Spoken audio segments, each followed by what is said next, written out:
Salut mon Alex. Tu vas bien? Ah ouais, et toi? Alors beau week-end? Moi j'ai pédalé comme un malade. Ça c'est bien. Je suis rincé. Moi j'ai pas beaucoup dormi. Donc bienvenue à Bonjour, tous. bienvenue chez les tontons. Crypto, ravi de vous retrouver. Toujours moi Julien, pour les Fondamentaux et Alex, le côté technique, comme vous le savez. bienvenue. Vous êtes ici, chez vous, installez-vous Voilà, on confortablement. on prend place, etc. On a des petites choses à vous raconter qui vont... Peut-être vous plaire quand même. Hein. J'espère. J'espère bien. Alors, merci. Allez, on explose sur Telegram, on explose partout. Donc merci en tout cas pour les petits pouces, merci de vous abonner. Je sais que ça fait souvent un petit peu... Ouais, mais bon, Ça fait plaisir, je nous, sais. On hein. est mieux référencés Voilà. et vous raterez Rien. Hein. Et vos commentaires aussi, ils sont super. Ah, alors merci. Merci pour les commentaires, ça nous ravit. Ah ouais, ça fait du bien. Bon, qu'est-ce qu'on voit cette semaine, mon petit Julien? Alors aujourd'hui, le menu tombera. Tombera pas. On va savoir, hein, on va voir. Donc après, bien sûr, la news qui fait écho sur Twitter partout. Avec L'Argentine. Argentina, sí. Ah, si, amigo. Un acero. Sí. ¿Te gusta comer un acero? Sí. Muy bien, ¿eh? Está bueno, ouais. Non, c'est vrai ça. Bon. Et l'Asie que personne ne voit venir, Voilà, on est et- tous ETF. Alors que tout, c'est- là-bas, ça bosse, hein. Ça travaille ouais. d'arrache-pied pour ouais. préparer tout ça. C'est minutieux, Hein? c'est minutieux. Du coup, ça va nous amener à la peur du piège baissier. Est-ce Voilà. qu'on doit le craindre Ou pas. Ou pas. Voilà, hein, toujours. Les pièges à éviter. Petite parenthèse, super, le giveaway la semaine dernière, oui. vendredi, on a distribué 600 balles, bim boum, vas-y. ça- Eh ben, ouais. c'est plutôt cool. C'est plutôt cool. Le seul petit hic, c'est qu'il me manque 2 tirés au sort. Vous les avez ici, les C'est les deux idées. premiers là que vous voyez, ce qu'Alex vous montre là à Les deux l'écran. premiers, voilà. Donc manifestez-vous. Oui. Vous avez encore quelques jours parce que sinon, après, on va prendre vos sous-sous et on les mettra pour le Pour mois le prochain. Voilà, exactement.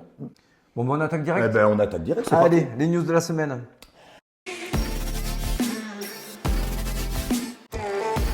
Bon, bah, alors pour les news de la semaine, alors oui, on voit qu'il y a, on va pas revenir dessus, TIA de Celestia, Voilà, Tao qui a super Tao, performé, etc., Caspa. RNDR, etc. Donc on voit toujours l'intelligence artificielle, des projets un peu connus, un peu de défis cake, etc. Bref, Rien d'extraordinaire, mais ceux qui sont dans le wagon sont très heureux. Moi sur certains, pas sur tous. Je suis passé à côté de Caspa. Bon, allez, c'est pas grave. On en on a peut pas d'autres. être partout. Hein. L'actu, Alors bon, plusieurs actus, hein, mais l'actu principale. c'est notre ami Javier Milei. Milei. Le dice bien, hein, con la Si, jota, si, muy bien, hein, oh. si. Che Alors, cabrón c'est pendejo. quand même un homme. Hein. Alors là, attention, hein, il nous en fait des belles. Mais bon, il a été élu à 55%, je crois. Voilà, Il a fait- alors on le présente comme un pro-Bitcoin.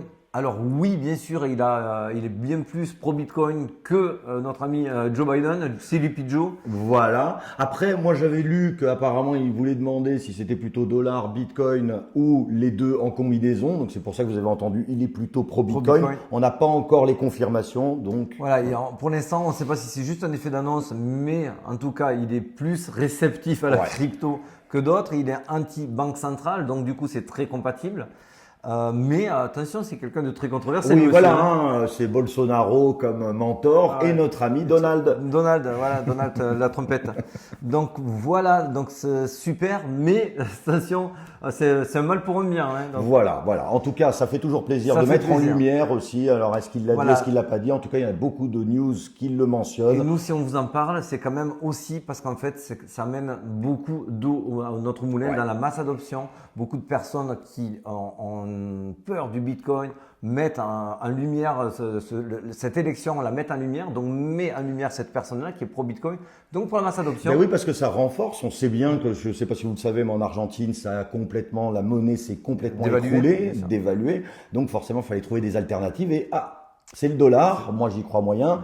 Et le Bitcoin comme valeur de sécurité. le second point Alors, qui le est second hyper point, ouais. important pour moi, bien C'est vrai plus qu'on que- on en a parlé beaucoup. Hein. C'est les stablecoins. Comme vous savez, plus il y en a qui sont mintés, plus ça amène de l'argent.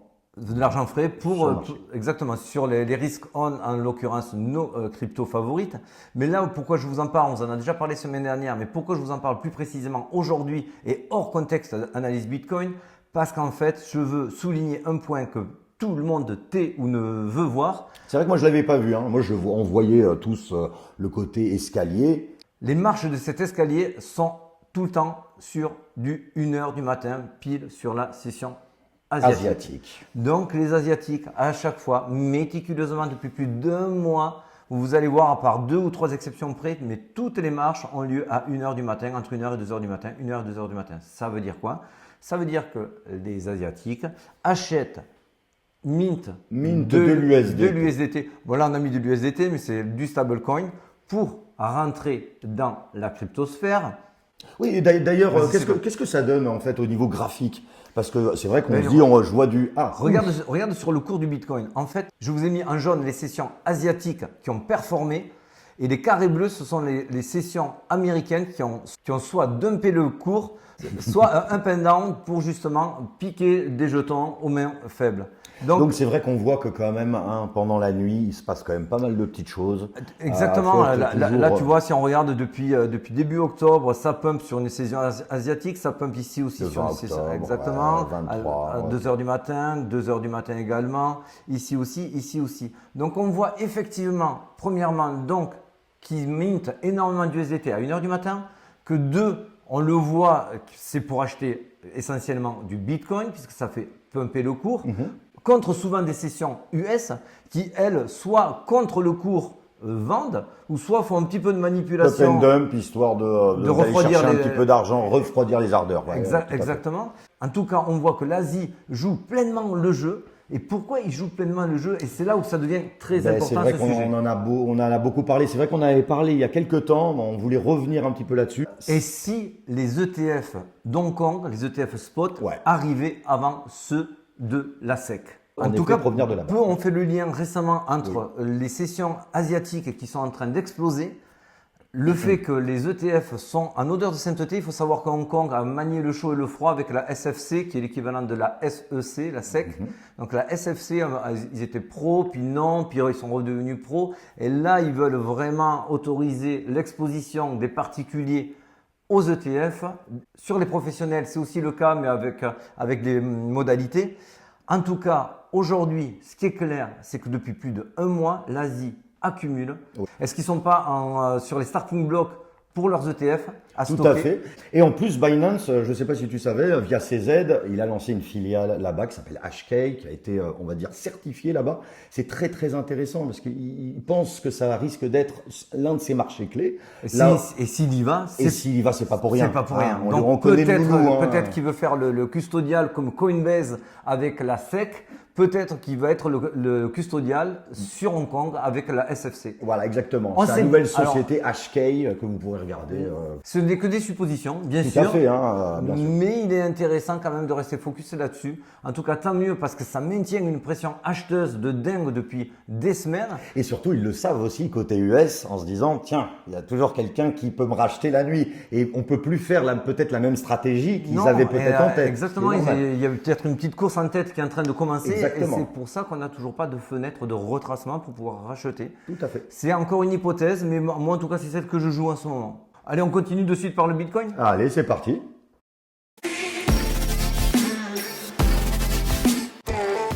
Alors, on revient précisément sur cette bulle spéculative. Alors c'est vrai qu'on en parle beaucoup. Elle vous saoule cette bulle. Elle vous saoule. C'est vrai qu'on fait souvent un focus, on se dit bon, vente, piège baissier, attention des médias. Bon, on n'est pas dans l'attention des médias, ça c'est sûr. Non.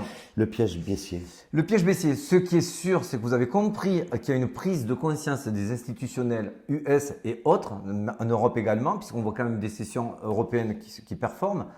La question qu'on se pose depuis des semaines, qui est une vieille ritournelle, et désolé de vous représenter encore la bulle spéculative. Mais au moins ça rentre et c'est vrai que quelque part nous aussi, on a toujours ça en tête. Voilà, normalement, on est censé connaître un piège baissier. Or, fait historique, pourquoi j'y crois de moins en moins à ce piège baissier? Pour les nouveaux, vous ne le savez pas, pour les anciens, vous le savez, c'est qu'en fait, pour qu'il y ait un piège baissier, il faut qu'il y ait du stock. Du stock, donc de la supply. De la supply, pour parler plus vulgairement, pour qu'on puisse vendre les jetons et manipuler le cours.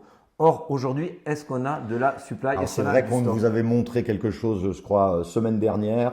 Parce que si on revient sur notre schéma de Wyckoff accumulation, vous l'avez vu maintenant, il n'y a plus de secret. Le fameux SOS, vous l'avez ici. Le Spring, on l'a eu en novembre ici. Donc, je vous remets le schéma. Vous voyez le fameux Spring de novembre ici. Voilà, petit récap, Wyckoff, c'est toujours la manipulation des marchés, les changements de tendance, on va dire. Donc, sur du long terme. Sur du long terme, voilà, ça ne sert à rien de regarder en 1 heure, 15 minutes. Ça ne sert à rien. Donc là, bien sûr, on avait identifié ce fameux SOS tout ce printemps. Donc, je reviens sur ce fameux SOS.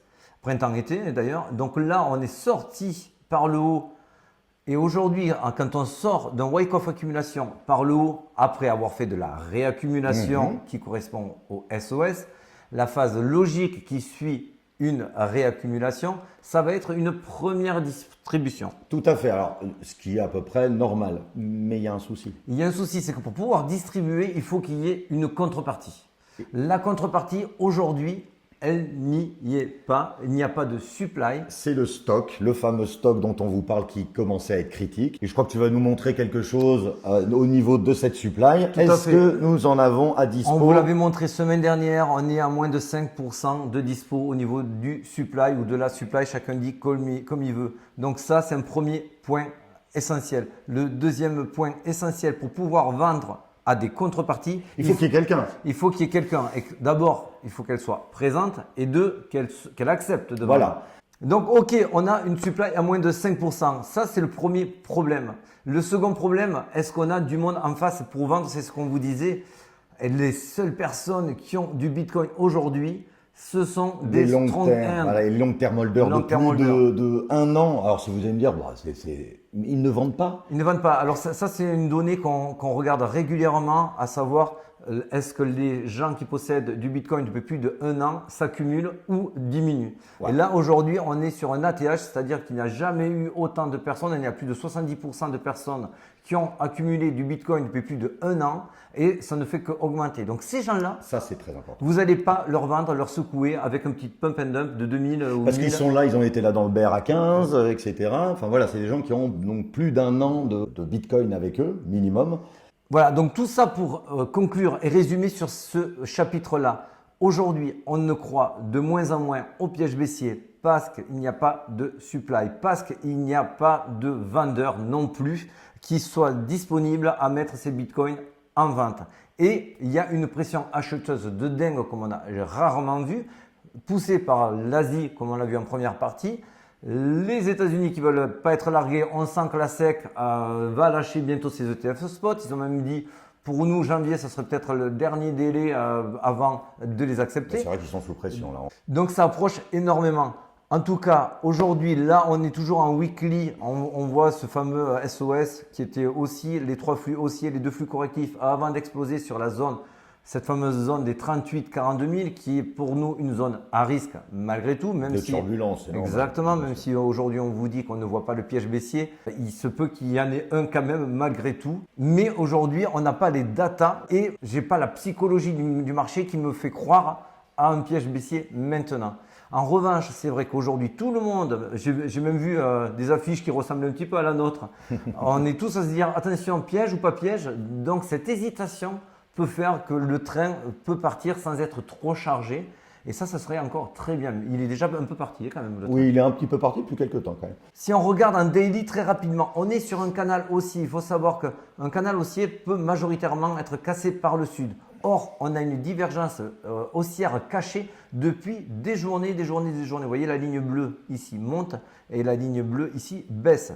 Et ça, c'est à la sortie d'un pump. Donc, on est passé de la divergence haussière sur du caché puisqu'on est en pump. Si on n'avait pas été en pump, ça serait une divergence haussière tout court. Ça, on vous l'a publié à 10h et quelques ce matin. C'était sur Telegram. On vous invite à nous rejoindre sur Telegram. Tout à fait. Le lien est en description. Notre Alex, il envoie de sacrés bons calls. Toute la communauté aussi.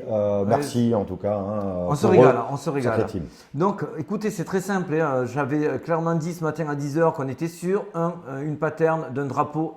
Et le drapeau, sa résolution, c'est une pattern bullish. Sa résolution est haussière. C'est la taille de la mèche. Donc, on s'attendait à cela. Mais vu qu'on avait un open interest qui était très chargé, je vous le montre maintenant. On avait un open interest très chargé. Je m'attendais à ce qu'il y ait une spike au sud pour nettoyer cet open interest. Qu'est-ce qu'on a eu? On a eu pile la mèche ici. Magnifique. Hein, magnifique. Même, hein. Juste avant d'arriver, là je le voyais à son OPC, ravalement magnifique. J'étais très fier. Hein, j'avoue, c'est beau. Hein, j'étais très fier. Bon, allez, c'est pas très modeste. Mais ce qui est vrai, c'est qu'effectivement, j'avais publié la première flèche bleue et la seconde flèche bleue avec la zone de rebond. Je l'avais préparée et on devait vous la mettre pour cet après-midi. Maintenant, on peut se dire, ah, c'est facile après la guerre de le tracer. Vous me croyez pas, c'était tracé comme ça. Voilà, donc on avait cette zone aussi à combler puisqu'il y avait un trou dans la value. Ça a été fait. Ça a été fait. Ça a été récupéré, donc voilà un trou dans la value en récupération de liquidité, d'argent. Donc maintenant, on va continuer à batailler et pour atteindre notre objectif aux alentours des 38 000 dans un premier temps. Mon objectif court terme, moyen terme étant 40 000. Bon, ben écoute, moi pour ma part, j'ai tout dit. Oui, une petite chose, la semaine prochaine, on va vous préparer 2 petits jetons Exactement. qui n'ont pas encore explosé. On va Exactement. étudier le fondamental et l'aspect technique. On a été un petit peu rush, on n'a pas pu le faire avant, Désolé. on s'en excuse, mais on va essayer de vous sortir 2 pépites qui n'ont pas encore explosé. Voilà, on va essayer C'est dur. différentes métriques, différentes choses, etc. pour voilà, vous les présenter. Sur ce, Eh ben, je te la souhaite bien bonne. pareil, allez, ciao à vous. Ciao les amis, bye.